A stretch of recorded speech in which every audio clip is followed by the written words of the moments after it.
来继续来看，开车就高速公路，竟然开甲困去，一路车，这个车安尼偏，安尼弯来弯去，实在是有够危险。白色的轿车伫内线道软来软去，一下压线，一下向倒边偏。对于后边驾驶看到惊到，过来白色的轿车对于内线道直接转错过上外边的车道，佮触动的中线，差点弄到卡车。闪过卡车，白色的轿车佮差一点仔弄到头前的油罐车，含加入内线的自用客车。对于后边驾驶看这个办事惊讲等一下出车祸，马上打电话报警。我踩出来啊！真真惊到打动啊！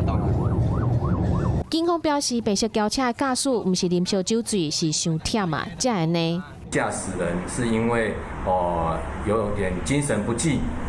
所以他开车才会这样摇晃到那个南投服务区休息。甲你提醒一下，开车精神无好，莫勉强，上好是找一个所在休困一下，再去开车。啊，无你看亲像安尼开车足危险的。如果若是去查出来讲连续开车超过8点钟，致使疲劳驾驶，根据交通规则，上悬会当罚2400块，而且扣驾照。